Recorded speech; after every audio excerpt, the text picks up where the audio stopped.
السلام علیکم ورحمۃ اللہ وبرکاتہ۔ نحمدہ ونصلی ونسلم علی سیدنا و مولانا محمد رسولہ النبی الامین الکریم الرؤوف الرحیم، اما بعد، بسم اللہ الرحمن الرحیم۔ معزز ناظرین گرامی قدر، رمضان المبارک کا آج پہلا جمعۃ المبارک اور عشرہ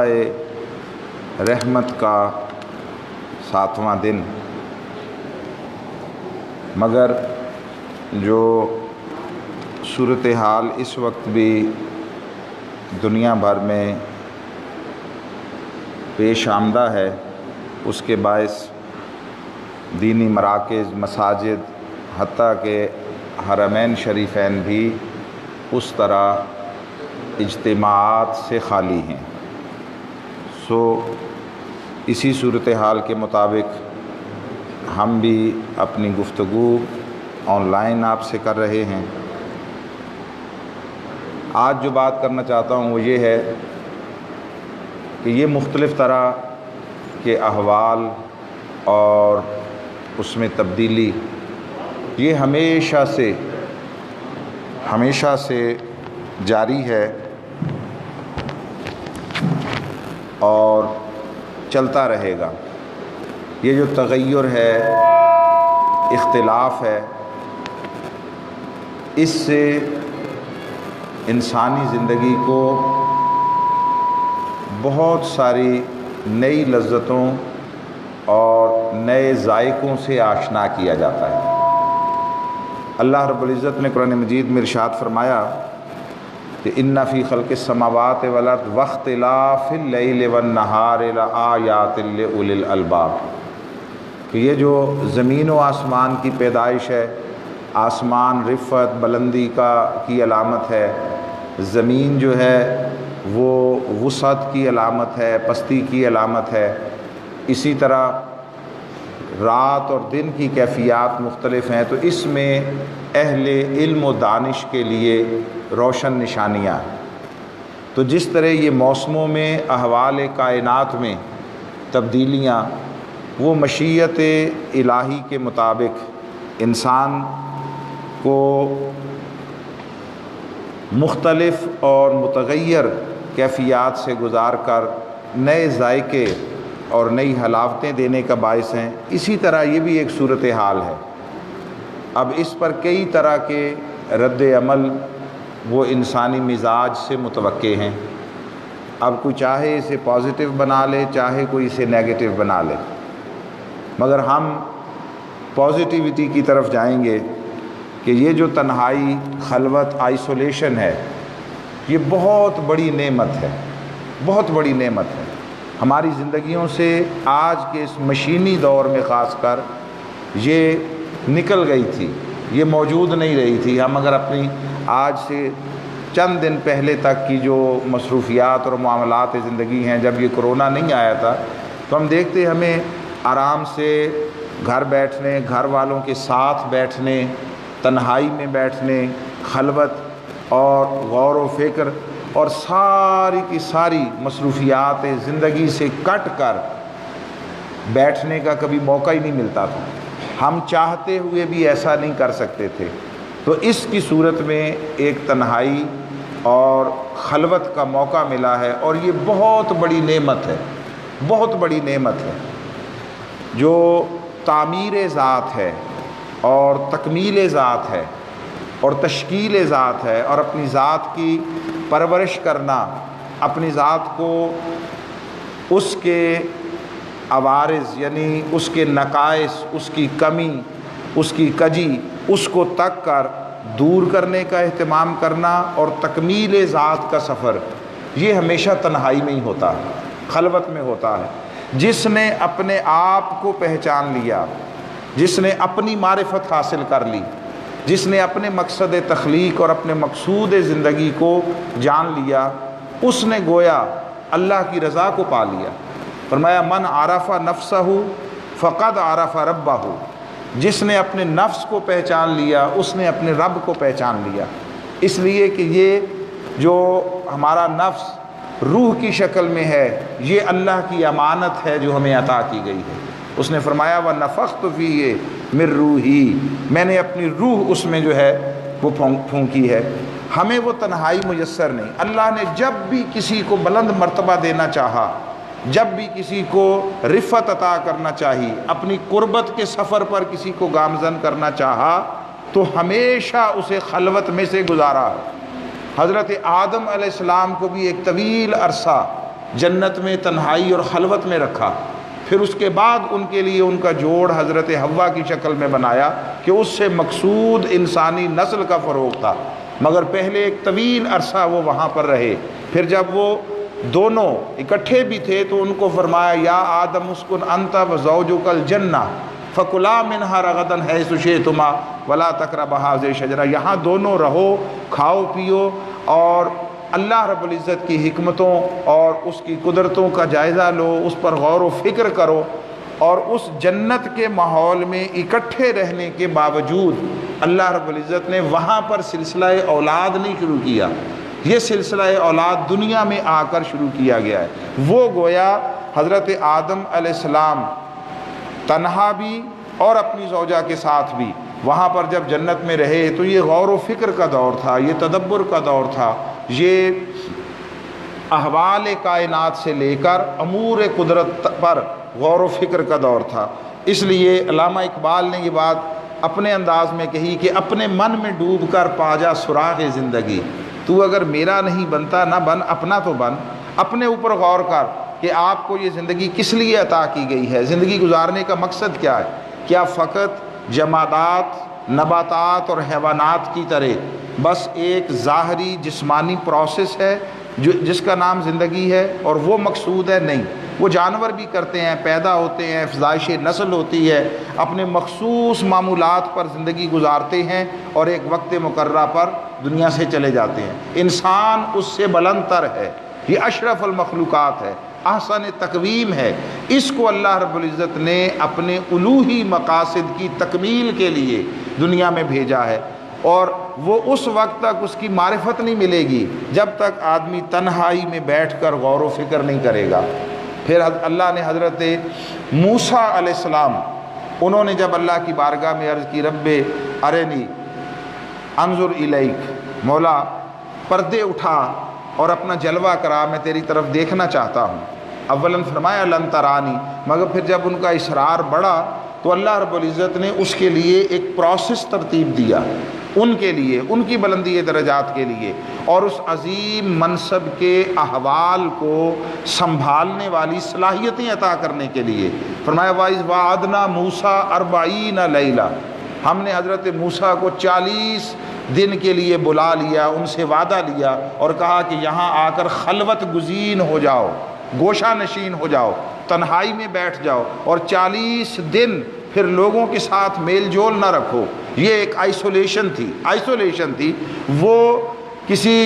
مرض یا بیماری کے باعث نہ تھی، بلندی درجات کے لیے تھی۔ میں یہ عرض کرنا چاہ رہا ہوں کہ وہ بلندی درجات، وہ عرفان ذات، وہ معرفت خدا اور وہ اس کے قرب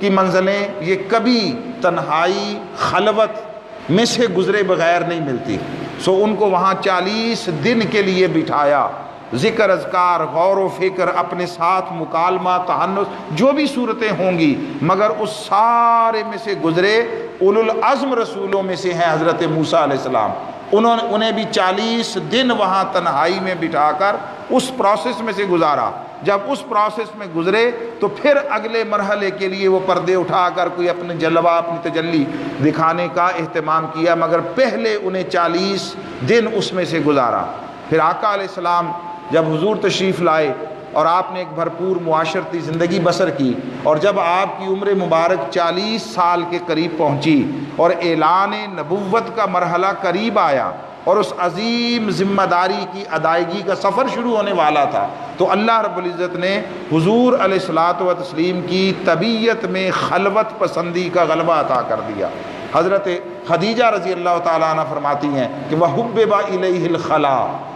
ان کو خلوت محبوب بنا دی گئی، خلوت عزیز کر دی گئی۔ اور آپ سب واقف ہیں کہ حضور علیہ الصلوۃ والتسلیم کئی دن جا کر غار حرا میں قیام فرماتے، تحنس کرتے، مراقبہ کرتے، اعتکاف کرتے، اور وہاں تنہائی اور خلوت میں آنے والے ان تمام معاملات کے لیے روحانی باطنی طور پر تیاری بھی کرتے، اور اللہ کے ساتھ اپنے لو کو اور زیادہ مضبوط کرتے، تعلق کو مضبوط کرتے۔ جب ایک وقت گزر گیا، کئی ماہ پر مشتمل، یہ کم و بیش 6 ماہ کا عرصہ تھا، جب اس میں سے گزرے تو پھر اللہ رب العزت کی طرف سے پیغامات کا آنا شروع ہوا، اشارات کا آنا شروع ہوا، اور پھر اس کے بعد جبریل امین پہلی وحی لے کر آئے۔ یہ سارے کا سارا اگر ہم دیکھتے ہیں تو یہ تنہائی میں سے، خلوت میں سے، عزلت میں سے گزرے بغیر کسی کے ساتھ نہیں ہوا۔ آدم علیہ السلام سے لے کر رسول اللہ صلی اللہ علیہ وسلم تک سب کو اس میں سے گزارا گیا، اس لیے تاکہ وہ جو اس مادی بشری وجود کی بنا پر اس کے تقاضے ہیں، اس کی رغبتیں ہیں، اس کی محبتیں ہیں، اس کے تعلقات ہیں، وہ ماند پڑ جائیں، وہ سرنگوں ہو جائیں، وہ جھک جائیں، اور اللہ کی محبت، اللہ کا تعلق اور اس کا رشتہ سارے رشتوں سے زیادہ مضبوط، سارے رشتوں اور تعلقات سے زیادہ کامل ہو جائے۔ باقی رشتے، تعلقات اور معمولات ختم کرانا مقصود نہیں ہے، یہ مقصود نہیں کہ سب رشتے چھوڑ دیے جائیں، معمولات و مصروفیات زندگی ترک کر دی جائیں، نہیں، بلکہ یہ ہے کہ یہ سارا کچھ رہے، مگر یہ سب کچھ اللہ کے حکم کے تحت رہے، اس کا حکم مقدم رہے، تو اس کے لیے گزارا۔ حضرت یونس علیہ السلام کو 40 دن تک مچھلی کے پیٹ میں رکھا، وہ بھی ایک آئسولیشن تھی، وہ بھی ایک تخلیے کا دور تھا، زندہ بھی رکھا، محفوظ رکھا، تاکہ جب باہر نکلیں تو ان پر ایک نئی کیفیت طاری ہو، وہ ایک نئے دور میں داخل ہوں اور نئے معاملات کو سمجھ سکیں، اور اس کے مطابق پھر آگے اپنے فرائض منصبی ان کو ادا کر سکیں۔ یہ مخلوق سے کٹنا، اب اس وقت تو ہم معاشرتی حالات کی بنا پر مجبوری کی وجہ سے ہیں، لیکن اب آپ کے پاس دونوں راستے ہیں۔ آپ اسے مجبوری سمجھ کر اپنے اوپر مسلط سمجھیں، جانیں، یا آپ اس کو ایک غنیمت جان کر اس کو قیمتی بنا لیں، اس کو زیادہ عمدہ اور نفیس بنا لیں۔ اللہ رب العزت نے سورہ مزمل میں فرمایا اپنے حبیب سے، فرمایا وَتَبَتَّلْ إِلَيْهِ تَبْتِيلًا، میرے محبوب ہر کسی سے کٹ کر فقط اسی کے ہو کر رہ جاؤ۔ یہاں الگ ہونے کے لیے 2 مصدر استعمال ہوئے ہیں، 2 مصدر، 2 لفظ، ایک ہے تبتل اور ایک ہے تبتیل۔ تبتل کم تر درجے کی علیحدگی ہے اور تبتیل اعلیٰ درجے کی علیحدگی ہے۔ مفسرین کہتے ہیں تبتل کا معنی یہ ہے مخلوق سے کٹ جاؤ، مخلوق سے کٹ جاؤ، اور تبتیل کا معنی یہ ہے خود اپنے آپ سے کٹ جاؤ، یعنی اپنی خواہش نفس کو ترک کر دو، اپنے آپ سے جدا ہو جاؤ،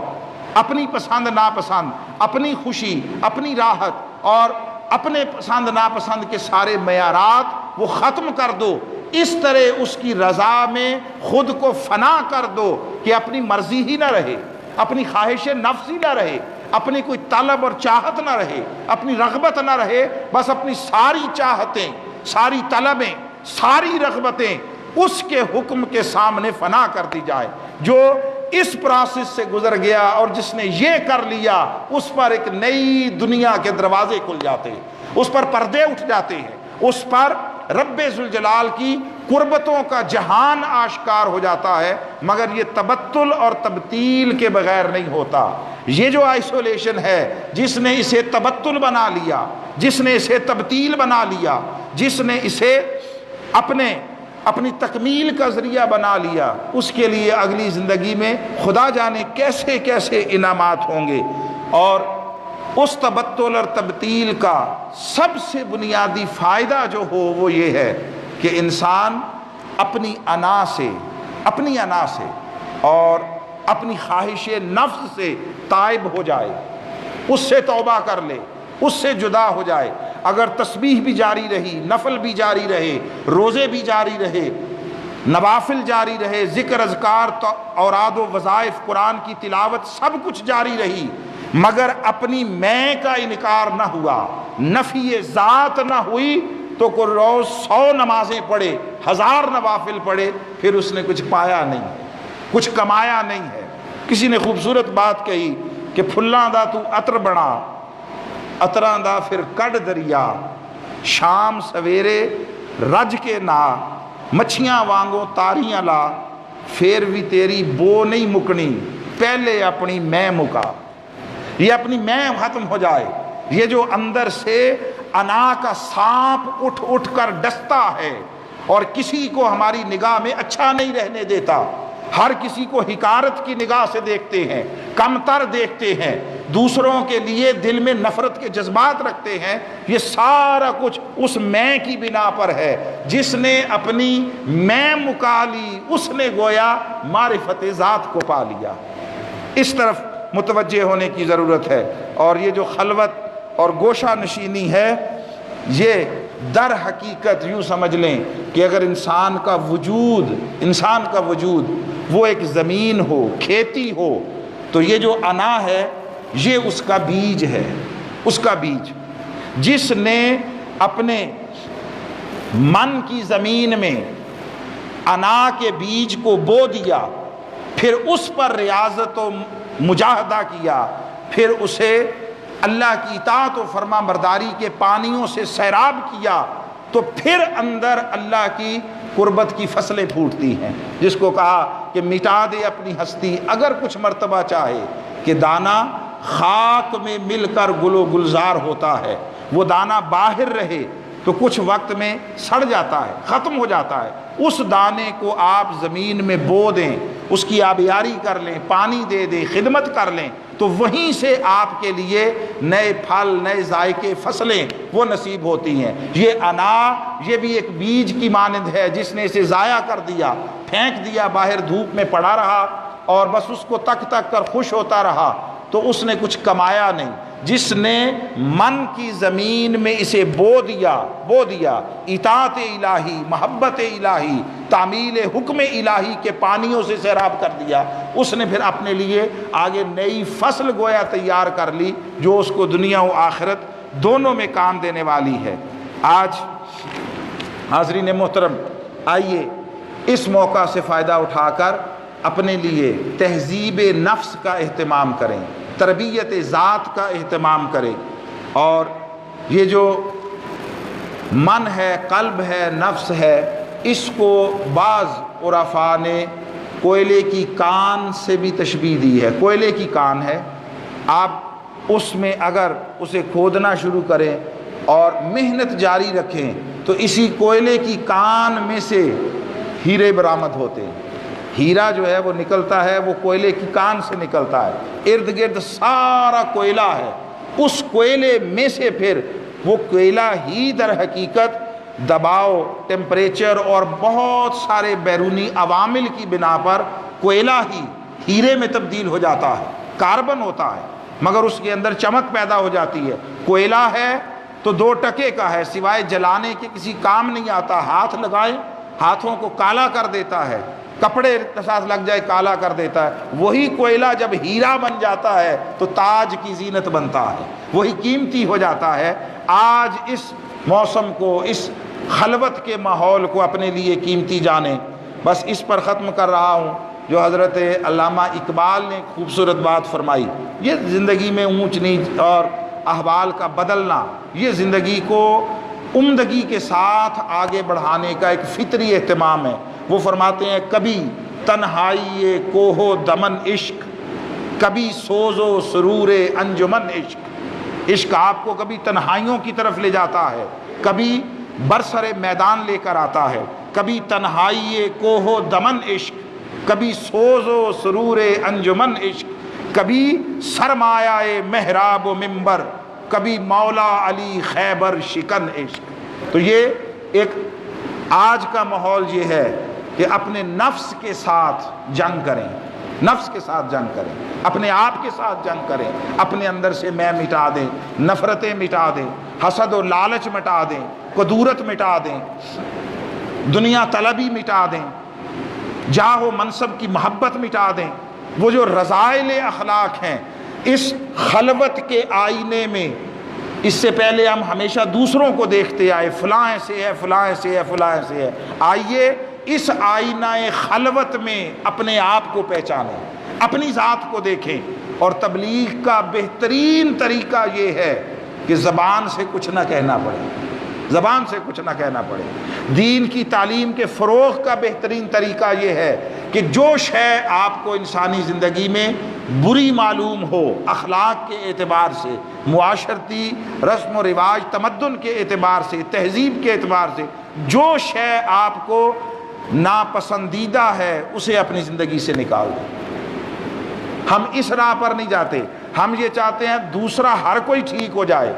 ہر ایک دوسرا جو ہے وہ صحیح ہو جائے، ہم اوروں کو ٹھیک کرنا چاہتے ہیں، ہم دین کو پروموٹ کرنا چاہتے ہیں، پھیلانا چاہتے ہیں، پروموٹ کرتے ہیں، اون نہیں کرتے، پھیلانا چاہتے ہیں، اپنانا نہیں چاہتے۔ جس دن ہم نے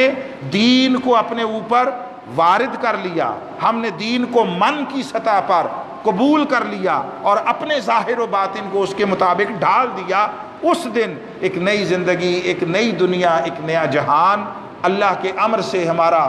منتظر ہوگا اور ایک نئی زندگی کی ابتدا ہوگی۔ بس اس خلوت کو، اس آئسولیشن کو اپنے لیے خیر جانیں، خیر جانیں، اسے اپنے لیے ذہنی طور پر تردد نہ سمجھے، اسے اپنے لیے ایک مصیبت نہ سمجھے، اس کو راحت بنا لیں، راحت بنا لیں۔ اور اوپر سے یہ رمضان کا موقع ہے،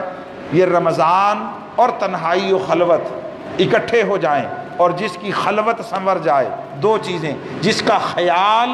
اور خلوت سنور جائیں، اس کا ظاہر بھی سنور جاتا ہے، اس کا باطن بھی سنور جاتا ہے۔ تو تنہائی میں بیٹھیں، قرآن مجید کی تلاوت کریں اور قرآن مجید کو سمجھ کر پڑھنا، ترجمے کے ساتھ مطالعہ کرنا، اس کو معمول بنا لیں۔ آقا علیہ السلام کی سیرت کو اپنا لیں، سیرت کو پڑھیں، سمجھیں، اس کے مطابق اپنی زندگی ڈالیں، تاکہ جب رمضان گزرے تو ہم سب میں ایک نیا اچھا نفیس عمدہ انسان معاشرے کو ملے، جو دوسروں کے ساتھ حسن سلوک کرنے والا ہو، اچھا برتاؤ کرنے والا ہو۔ اللہ رب العزت اس رمضان کا اور اس ماحول کا ایک ایک لمحہ ہمارے لیے تہذیب نفس اور تشکیل و تعمیر ذات کا ذریعہ بنا دے، اور اپنی بارگاہ سے ہمیں روحانی فیوزات بھی عطا فرمائے اور دنیاوی اعتبار سے بھی عزت، کامیابی اور اپنے کرم کی خیرات ہماری جھولیوں میں عطا فرمائے۔ وما علینا الا البلاغ المبین۔